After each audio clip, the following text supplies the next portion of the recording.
Donc, après quelque chose de très vert, VERT, on va se recentrer plutôt sur ce qu'il y a derrière le verre et la partie intérieure des bâtiments. Nelly m'a présenté rapidement. Donc je représente l'UFME, l'Union des fabricants de menuiserie.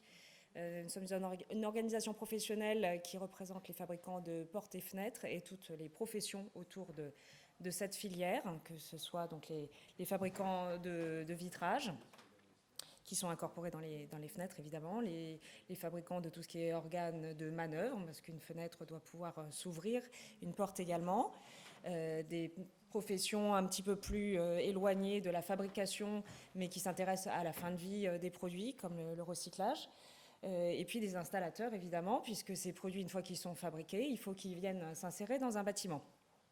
Donc je suis en charge de la partie technique de l'organisation. Et dans cette partie, il y a effectivement une grosse contribution aux travaux normatifs en France et aussi à l'échelle européenne. Donc cette norme EN 17037, on va peut-être passer rapidement sur son numéro. C'est une norme donc, qui a été publiée il y a un petit peu moins d'un an. Elle a été publiée en décembre 2018.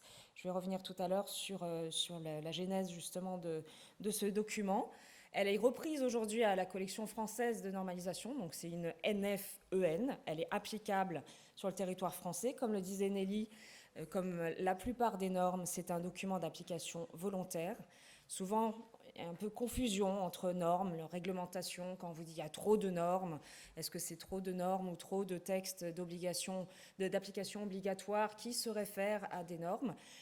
Tout le travail normatif, il est fait pour harmoniser des pratiques, soit à l'échelle du territoire national, à ce moment-là on parle de normes françaises, soit à l'échelle du territoire européen, une norme européenne, et puis parfois même à l'échelle internationale, là on vous parle de normes ISO. Donc on va parler d'abord des origines de la norme. Nelly m'avait effectivement demandé de rentrer dans le détail des indicateurs qu'elle générait. Ensuite, on abordera la partie exigences réglementaires, justement ce que l'on doit appliquer aujourd'hui en France et dans les autres pays en Europe. Et puis pourquoi on aimerait bien accompagner tous les acteurs de la construction, que ce soit des concepteurs, des fabricants de produits et puis des urbanistes dans l'application de cette norme. Alors pourquoi d'abord une norme européenne ? On pourrait juste se contenter de faire quelque chose à l'échelle nationale. On a fait le constat il y a quelques années qu'il y avait déjà un certain nombre de recommandations. Donc c'est pareil, ce n'est pas des exigences, c'est des indicateurs dans les référentiels de labels environnementaux ou certifications qui permettent de qualifier la qualité de construction de nouveaux bâtiments ou de bâtiments rénovés, que ce soit les labels HQE, LEED, BREEAM, et le DGNB également en Allemagne. Il y a des normes nationales qui abordent ce sujet. Il y a même des réglementations effectivement en vigueur. En France, on a la RT 2012 avec la règle du 1/6 de surface minimale de B. Mais il n'y a aucune méthode harmonisée à l'échelle européenne. Chacun fait quelque chose dans son coin. Il n'y avait pas de partage de pratiques et de critères communs. Donc vous voyez l'historique, ça ne s'est pas fait en 2 jours. Ça s'est fait en 10 ans, à peu près. Il y a eu des premières réflexions donc, avant 2010 pour finalement initier concrètement la rédaction d'un document. Tout est protocolaire, effectivement, au niveau normatif. On ne décide pas du jour au lendemain qu'on va apporter un texte à la Commission européenne et qu'ils vont l'adopter. Il faut une certaine étape de création de groupes de travail, d'harmonisation, pour aboutir donc fin 2017 à un document consolidé qui a été porté publiquement dans ce qu'on appelle en enquête publique, où là, tout acteur peut se prononcer sur la nature du texte, le modifier, apporter des demandes de correction. Et enfin, donc, un vote formel en 2018 et une publication de la norme d'abord dans sa version européenne en décembre 2018, et elle a été ensuite reprise dans les différentes collections nationales, dont la collection française par la FNOR. Alors quand je vous parle de consensus, pour qu'il y ait initiation justement d'un travail normatif européen, il faut qu'il y ait un quota minimum d'États membres représentés et voulant participer à ce sujet. Si un seul État porte le sujet mais qu'il n'arrive pas à y faire adhérer d'autres États membres, ça ne marche pas. En ce qui concerne ce sujet, vous voyez qu'il y avait un intérêt affirmé et connu de longue date, donc il n'y a pas eu trop de difficultés à rassembler des pays pour venir travailler sur le texte. Donc 18 pays se sont manifestés pour lancer ces travaux et 10 ont concrètement travaillé à la rédaction de la norme, qui a donc constitué la création d'un groupe de travail dédié, le Working Group 11, Daylight, donc consacré à la lumière naturelle, piloté par le professeur Marc Fontoinon, qui est une figure très importante et notoire de cette communauté, qui donc a emmené toute cette population d'architectes, d'industriels, de représentants de laboratoires d'essais, d'universitaires également, pour arriver à la rédaction d'un texte qui contentait chaque partie. Côté français, donc dans chaque pays, vous avez ce qu'on appelle une commission miroir, qui a un droit de regard, qui peut contribuer à l'échelle nationale à ces travaux. Donc l'AFNOR a créé au sein d'une commission qui existait déjà, consacrée à la lumière et l'éclairage, mais quand on parle d'éclairage, c'est beaucoup et surtout depuis longue date de l'éclairage artificiel. Donc on a créé un groupe de travail dédié à l'éclairage naturel, auquel nous avons participé, et puis on a envoyé des experts français justement au niveau européen. Et donc l'objectif de ces travaux était d'harmoniser les pratiques, les approches, en termes de définition des critères, d'inciter également les utilisateurs, donc les maîtres d'ouvrage et maîtres d'œuvre, à concevoir des espaces éclairés par la lumière naturelle et définir des critères de confort de l'occupant, de qualité justement de cet éclairage naturel. Et puis donc le document, il est centré sur l'occupant. Donc ce n'est pas un critère global à l'échelle du bâtiment, c'est un critère espace par espace. On va pouvoir qualifier dans chaque lieu où va résider l'occupant, que ce soit un immeuble de bureau ou un bâtiment d'habitation ou un établissement d'enseignement ou un établissement de santé. On va pouvoir qualifier le confort visuel donc, sur la base de différents critères complémentaires. Donc on a abouti là à une norme européenne sans passer par une étape nationale. Souvent dans la vie de la normalisation, vous avez un État qui a déjà un texte et qui souhaite le faire adopter par tous ses voisins. Donc ça ne se passe pas très bien en général parce qu'il tente d'imposer sa règle.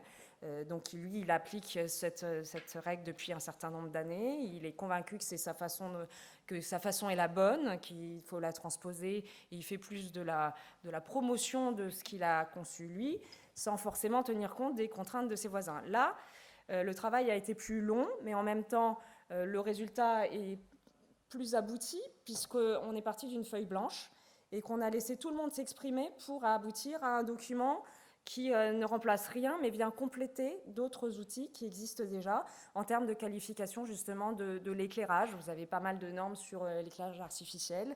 Vous avez des normes qui disent comment piloter l'éclairage artificiel. Là, par exemple, on a des jolis spots qui nous éclairent et on a de la lumière à l'extérieur, mais qui n'est pas suffisante pour avoir un niveau d'éclairement satisfaisant.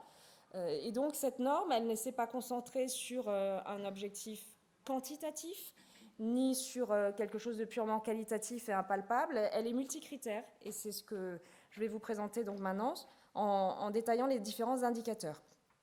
Alors oui, il faut une certaine quantité de lumière pour voir clair, pour pouvoir travailler, pour pouvoir lire, pour vaquer à une occupation plus relaxante. Il faut de la lumière. Et la lumière, elle se quantifie en lux. Donc on a un niveau d'éclairement. En général, on le quantifie sur une surface. On met un capteur, on recueille la lumière, les photons qui arrivent sur ce capteur, et on dit, voilà, il y a tant de lux. Et donc dans cette norme, on permet de définir quel est le niveau d'éclairement en chaque point de l'espace occupé. Et il y a deux niveaux. Il y a d'une part un niveau élevé, donc qui est fixé à 300 lux sur au moins la moitié de l'année et sur au moins la moitié de la surface de référence de l'espace. Et puis un niveau, je dirais, d'éclairage ambiant, qui est lui moindre, qui est insuffisant pour avoir une activité de lecture, par exemple, mais qui est de 100 lux, donc 3 fois moins, sur au moins 95%, donc quasiment la totalité de la surface de référence. Alors pourquoi pas 100 ? Parce qu'il y a toujours des espaces, au moins 5% de la surface qui n'est pas accessible à la lumière naturelle dans un bâtiment. Le deuxième critère, c'est l'ensoleillement direct. On veut de la lumière, mais là, vous voyez, on n'a pas d'ensoleillement direct, on n'a pas de rayon de soleil qui vient éclairer cet espace. Et pourtant, comme disait M. Lyon, c'est utile, nécessaire à la santé des occupants. C'est un critère de salubrité même, il faut être exposé au soleil. Alors on vous dit toujours pas trop parce qu'il y a des UV, mais derrière le verre il y en a moins, donc ça va très bien. Et donc ce critère, il fixe 3 niveaux de qualité d'ensoleillement direct. Un minimum, c'est au moins 1,5 heure et demie d'ensoleillement direct. Alors c'est mesuré en plein hiver, là où on n'a pas beaucoup justement d'apport solaire naturel. Le niveau moyen, c'est 3 heures et le niveau élevé, c'est 4. Voilà. Et pour chaque espace, on va pouvoir qualifier sa qualité d'ensoleillement direct. Le troisième critère porte sur la vue sur l'extérieur, puisque justement, on est conscient et convaincu qu'il faut avoir un contact avec l'environnement qui est autour du bâtiment, que quand on rentre dans un bâtiment, que ce soit une habitation, un bureau, on n'a pas envie d'être coupé du monde extérieur. Ce qui est difficile justement, par exemple, nos bureaux sont à la Défense, on a quelque chose d'assez confiné, et nous on a l'immense chance, là c'est une photo prise depuis mon bureau, justement, d'avoir vue sur un espace de verdure qui, je pense, est le seul de la Défense. Et donc on va qualifier la qualité de vue sur l'extérieur, de ce contact avec l'environnement extérieur, avec trois critères: l'angle de vision, donc l'ouverture de vue, la distance de vue, si vous avez un vis-à-vis à 10 mètres, la distance elle est très courte, et les composantes de paysage, avec 3 composantes qu'on distingue. La vue du ciel, là par exemple, on ne le voit pas. Le paysage est assez pauvre ici, et le sol, et donc on va exiger qu'il y ait au moins 2 composantes visibles en chaque point de l'espace occupé par, que ce soit dans le bâtiment. Et enfin, le dernier critère, parce qu'on vous a dit on veut de la lumière, on en veut beaucoup, oui, mais pas trop et pas n'importe comment. Vous avez tous sans doute déjà expérimenté une situation d'inconfort où vous êtes sur votre bureau en train d'essayer de lire ce que vous voyez sur votre PC, et vous avez un joli rayon de soleil qui vous tape en plein dans l'œil, ça s'appelle de l'éblouissement. Et donc il faut quantifier ce risque d'éblouissement. Alors ce n'est pas toute la journée, il y a certaines heures où il est pire que d'autres, certaines périodes de l'année également, en fonction de l'azimut du soleil. Et donc on va le quantifier avec un critère qui s'appelle le Daylight Glare Probability, donc DGP, qui va donner un niveau d'inconfort. Donc ces 4 critères, vous voyez, ils sont complémentaires. On peut choisir de qualifier un bâtiment suivant un plutôt que l'autre, suivant les espaces aussi. Vous n'aurez pas forcément la même exigence pour un salon et un bureau. On voit d'ailleurs dans les scénarios d'occupation de la réglementation thermique où aujourd'hui on ne tient absolument pas compte de l'occupation des bâtiments d'habitation en journée. On considère qu'il n'y a personne. Donc pourquoi apporter de la lumière naturelle quand il n'y a pas d'occupants ? Effectivement. A contrario, dans le tertiaire aujourd'hui, on n'a aucun critère, alors que c'est là où il faudrait peut-être effectivement soigner plus finement au niveau de la conception, au niveau de l'équilibre entre éclairage naturel et artificiel, la qualité. Alors justement, quelles sont les exigences auxquelles nous sommes contraints au niveau français et ailleurs chez nos voisins ? Je vous parlais de la réglementation thermique. Là, on est à l'aube d'une bascule sur une future réglementation environnementale, mais à ce jour et depuis les premières réglementations thermiques, on ne parlait que d'énergie, d'économie d'énergie. Donc c'est le propos de la RT 2012, qui est en vigueur depuis presque 7 ans.